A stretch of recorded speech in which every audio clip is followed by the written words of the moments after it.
when we talk about this geopolitics, too often we tend to think about two words. And number one, economy, and number two, trade.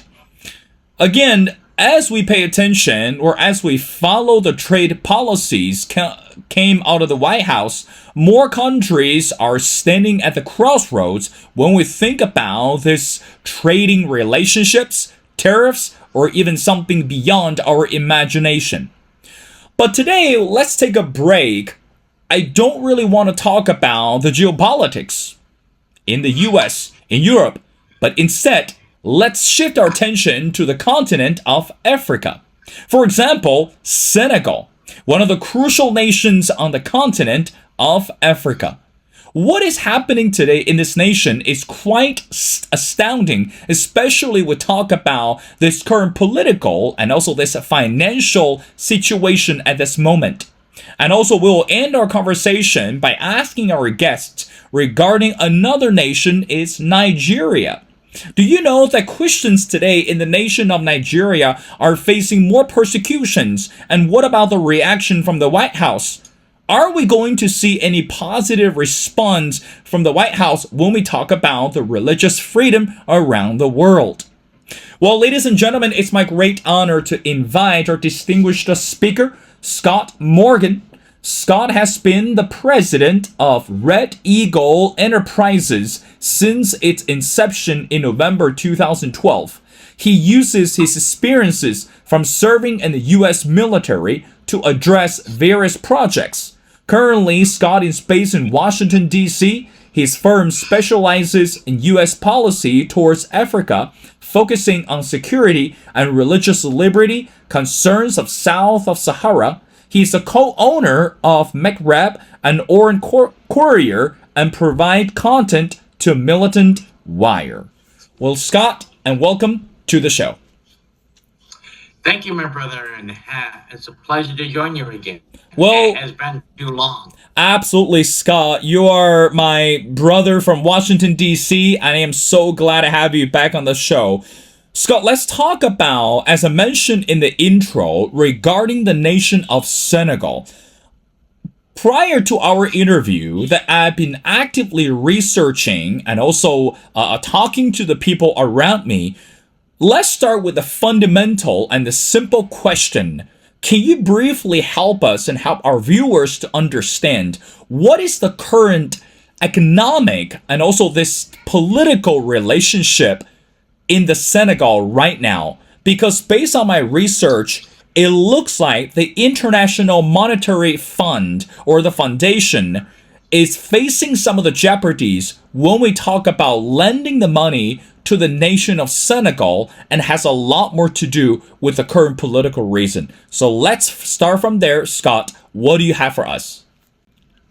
Let's just say this current crisis in Senegal caught a lot of people by surprise, partly due to the timing of it here in Washington, because it actually took place late on a Friday evening on a holiday weekend here in Washington. And it was basically we started seeing alerts on social media stating that the president had gone live on TV and fired the prime minister.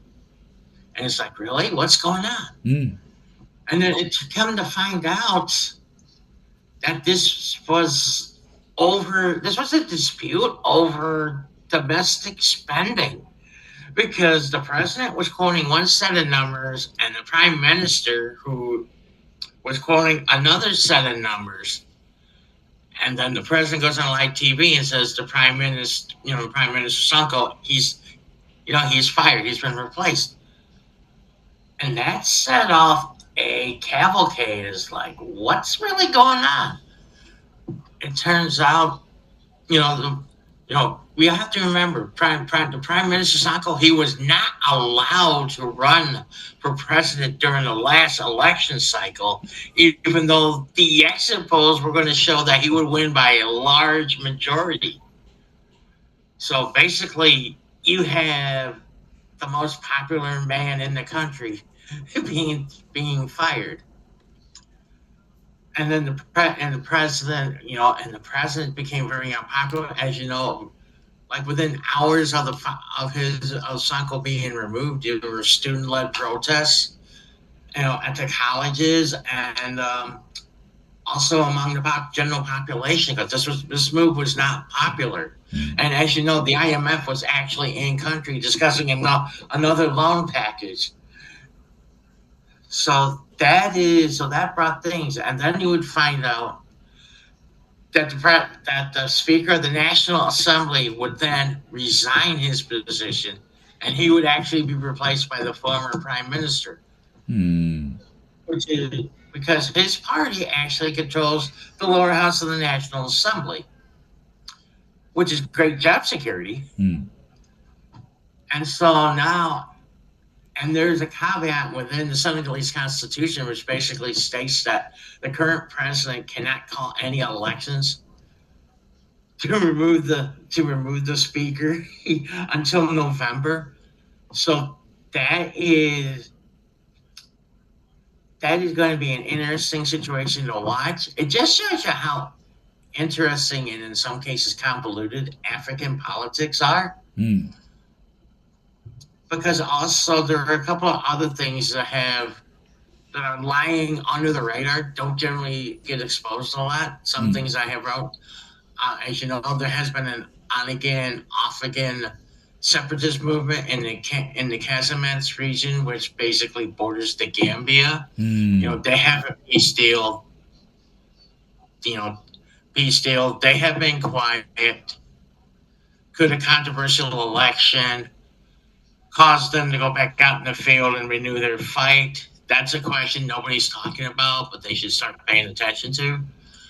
But also there's another issue that people should pay attention to regarding Senegal, and that is actually Mali. Because Dakar is actually one of the ports where the Mali junta received both its military equipment from China and other providers, but it's also where most of their oil imports come from. And we know that the militants in Mali have proven adept, at least on the Malian side of the border, of interrupting the supply of oil. Because, as you've seen on social media, seems like a few times a month we see videos of fuel and other convoys being attacked inside Mali. That presents another situation to actually monitor. But also, over the past few years, Senegal has actually been doing some things that are actually good. On the global economy, they've increased their supply, their mining of gold, which is reaching market. They've actually had some new oil and natural gas blocks, which are starting to come online. And also, one other thing that they don't get enough credit for is their increase in providing hydropower, which they're actually providing not just to their own country, but also to Gambia, which has improved the electricity in that country. And power is also being provided to Guinea-Bissau, which is another country which has shown a lot of signs of instability. And so it's a blessing that Senegal has been avoided some of the other pitfalls that their neighbors have had, long entrenched governments and the insurgencies, the militancy we're seeing in other parts of the Sahel, specifically Mali, Burkina, and Niger. Although it still has a lot hands-on, hands-off relationship with France, because France has also withdrawn. It reduced its military contingent in the country, which could also be a sign of a potential financial shortfall. But in other areas, they've been making up for it, and they've actually been providing access to these improvements to its neighbors. So Senegal is one of the cases. Is like, financial house is not totally in order, but they've actually made substantial improvements over the last 5 years. Scott, I'm looking at an article which could echo what you just explained to us, but I want to dive into the information that you share with us a little bit more. based on my research and based on the reliable source, that Senegal remains a democracy in which strong institutions mostly governed capably. And back in 2024, Senegal faced a severe political crisis when the outgoing administration resisted leaving power, but an independent constitutional council and engaged the civil society prevented an unconstitutional postponement of elections. Scott, based on what you explained to us, of course, you mentioned regarding the oil reserves.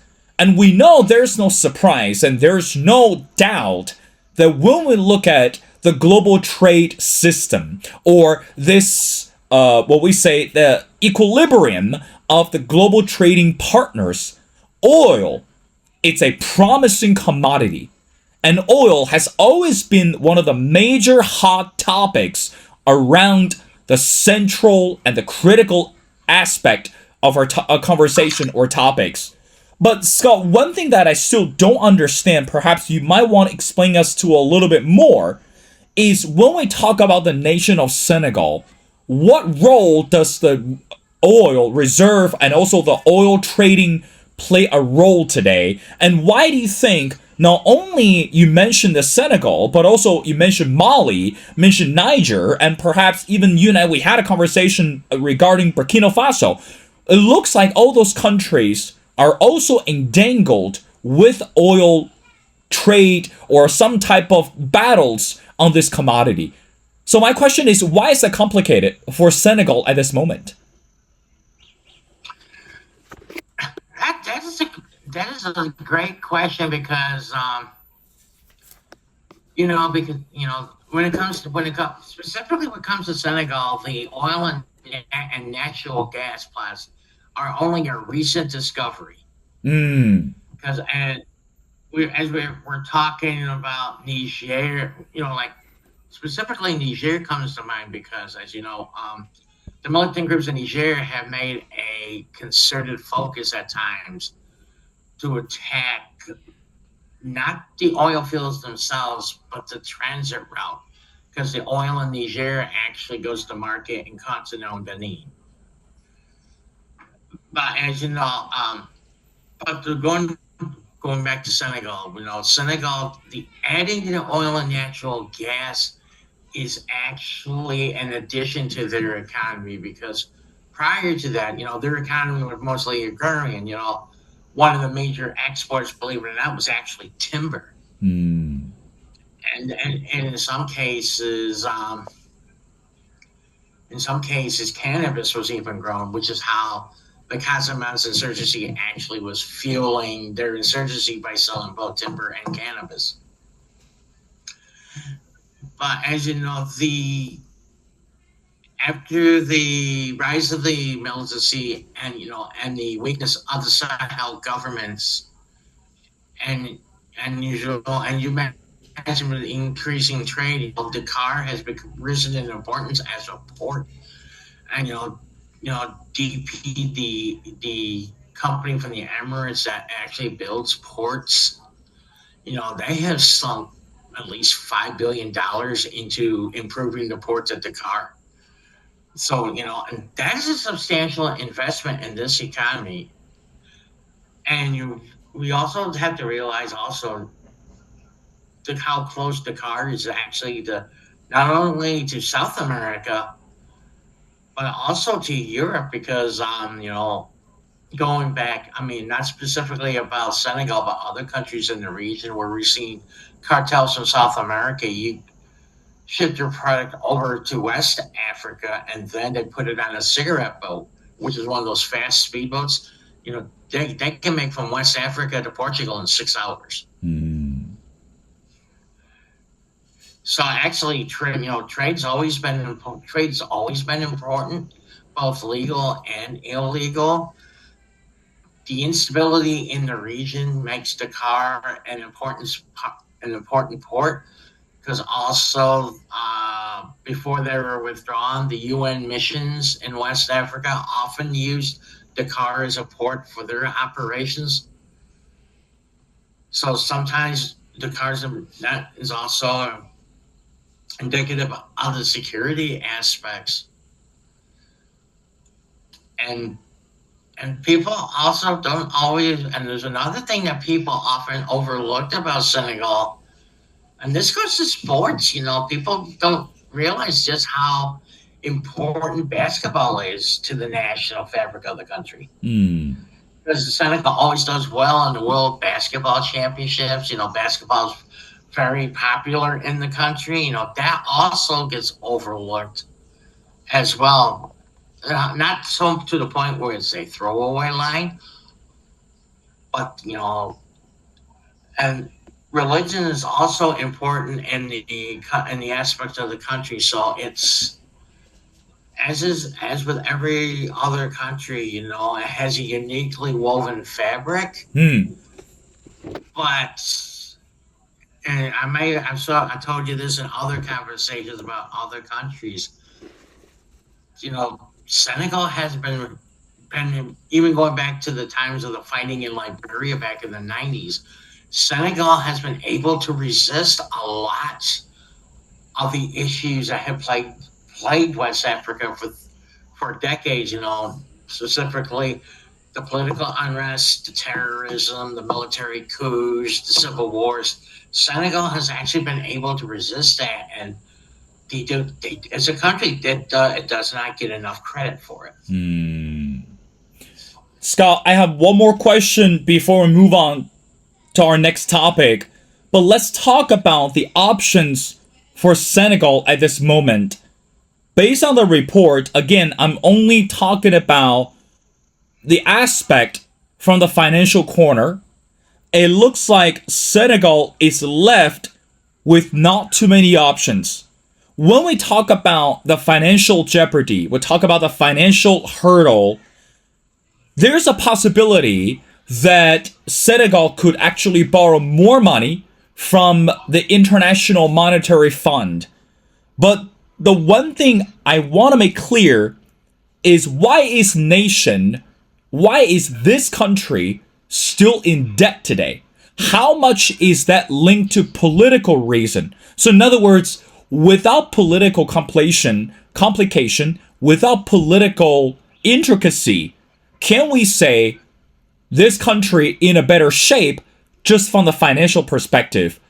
Your brief thoughts. Well, generally, I will. Although at times it may sound rude, but before I issue my remarks, I will answer a question with a question, and it is always, I mean, we even say to ask this here in the United States: does a country have a revenue problem, or does it have a spending problem? Mm. In Senegal, more often than not, it's not always the case of revenues; it's always spending. So, my view is always economic reforms are preferable. Seeking assistance from the IMF or World Bank should be a last resort. Although the IMF, World Bank, you know, assessment teams when they go into a country, I mean, the economic data they actually provide when they do the backgrounds, even if the country doesn't get the loan, Mm. are invaluable. I mean, even better than reading the CIA fact sheets. And because Senegal has actually tried to undertake several high risk, high yield projects. Remember, Akon decided wanted to build an entire new city in Senegal, and that went nowhere. Projects like that always lead to some skepticism from outside investors, but it also yields a snap. It's also a snapshot of showing how some people actually have goals, and there are in some cases dreams. You know that may not always be attainable, but will actually yield avenues of which to achieve other dreams. That is always the challenge. Mm. That's always the challenge. But basically, just Senegalese government just needs to handle and spend its money better.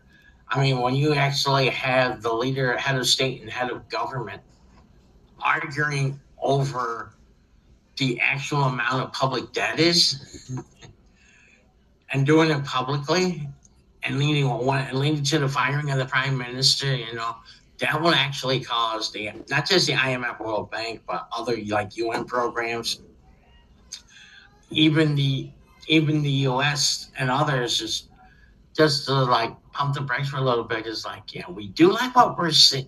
I'm like, in the macro, we like what we're seeing, but even though this is a macro vision, how the government handles spending, but that could be cause people to just pause the prices. Like, are they really good stewards of the money? Mm. Brother, I have two more questions before letting you go. Let's talk about what's happening in another country of Africa, Nigeria. Recently, that you contributed a good proportion of your expertise to an article appear on the Daily Caller. It's called "The Terror Network Slaughtering Nigerian Christians Have Escaped America's Blacklist." Brother, you and I had multiple discussions regarding the Christians around the continent of Africa face the persecutions. And in the article, if I'm not mistaken, I want to go back to the statement that you actually put out, or you contributed. And I want to quote this. "It may take some time, even more drastic, something directly threatening U.S. interest to capture President Trump's full attention. Otherwise, you suggest that FEM's best chance of being designated is through legislation specifically directing Trump to do so, and the bill sponsored by Republican New Jersey Representative Chris Smith. I am saving Christians throughout the world." End quote. Scott, we know that how much President Trump cares about the religious freedom around the world, even though a lot of media don't report that. But that doesn't mean that President Trump is not listening to the conversations, or is not paying attention to what's happening. So from your perspective, why now? Why is it so important for the U.S. to get involved at this moment when we think about the Christians' jeopardy, and also this religious debacle or unfreedom in this country today? What say you? That is a great question, because there's also several things that need to be unpacked. Because, as you know, the White House has recently introduced a new counterterrorism strategy, and one of the key points to that is actually protecting Christians in Africa, not just Nigeria, Africa. And Nigeria has been the test case, because we actually saw a deployment of U.S. troops to Nigeria, in which, if you go back and if people will go and read my Substack, you will find out that some of those troops have been withdrawn from Nigeria and are now deployed into Cameroon. Part of the issue is that, like, some of the groups, because President, the goal is, we know the goal, protect African Christians. There are some methods already in place to allow him to take certain actions. Like the Christmas Day strike against Nigeria was actually authorized under the 2002 authorization of the use of military force. The group that was targeted in northwest Nigeria has ties to Al Qaeda. The 2002 AUMF specifically allows for U.S. kinetic action against Al Qaeda.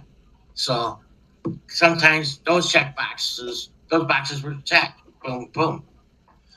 You know, and some Boko Haram, elements have allied with the Islamic State. And that's also covered by another authorization of the U.S. military force. Mm. As you know, last 5 years running, 4 out of every 5 Christians who have been killed in the world they were killed in Nigeria. Mm. The group that's actually carrying out those attacks out are not designated as a foreign terrorist organization. And the Nigerian, I've been asked by Nigerians, why doesn't the U.S. attack the Fulani? Blah blah blah blah. And as you read the piece, I actually explain, Trump does not have the legal authority to do so. That's right. Congress has to give him that authority. Right. Writing Moore's legislation where he actually listed the Fulani groups that are believed to be funding the activities of the Fulani militants.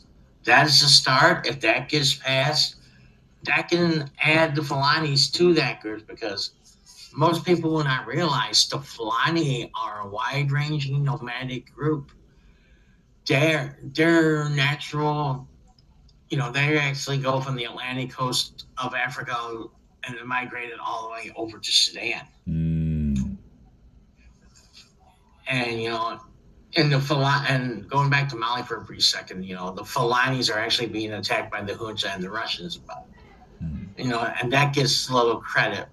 But we're talking in the case, this is like apples and oranges. So basically, like one of the reasons why Boko Haram got listed as a foreign terrorist organization is because they actually tried to attack the U.S. Embassy in Nigeria back in 2013, 2014. It would take the Fulani would have to launch an attack on that type of scale or something like that for them to actually be designated as a foreign terrorist organization, which, the legislation passed could happen. It should happen if this bill passes, and then that would start that process. You tie that in with the goals of the counterterrorism strategy. You have something to work with to deal with the Fulani. If the Democrats gain control of the House of Representatives, and that is not, which is a possibility, but we shall see. If they gain control of the House of Representatives, the chances of that happening actually will shrink, which will not be a positive step. But also, as I've told other journalists, Nigeria is a good thing. We have to show that the administration has to show that this is not a one and done. As I specifically mentioned, you have Islamic militants attacking Christians in the Congo. Christians are also being attacked in northern Mozambique. We're also seeing people who are converting to Christianity in eastern Uganda who are being attacked by their own family members, no police investigations. And that's happening due to the fact that there's an informal Sharia court system operating in Uganda, handing out these sentences. These are areas which should fall under the counterterrorism strategy,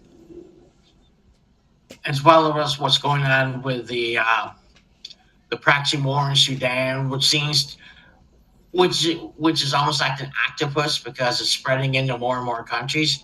Ethiopia is a participant now, and now it also looks like the Central African Republic is now an unwilling participant. So, it's one of these. It's like your typical Washington thing. It's a noble goal. You have some ways to address it. There are holes to be filled, and once that happens, we get, and then it probably will change again when the next administration comes into power. Well, Scott, you sort of answer my last question already regarding this upcoming midterm election. and also how this midterm election could really change some of the results and also some of the policies towards the continent of Africa. Well, again, ladies and gentlemen, it's such an honor to speak to Scott Morgan. Again, Scott has been the president of Red Eagle Enterprises since its inception in November 2012. And I strongly encourage everyone go online to check out his amazing publications and his stories. And I'm sure you'll be so impressed by the observations and also analysis from Scott. Well, brother, thank you so much for your time. It's been a pleasure, and we'd love to have you back on the show as we continue to pay closer attention to the continent of Africa. So thank you so much for doing this.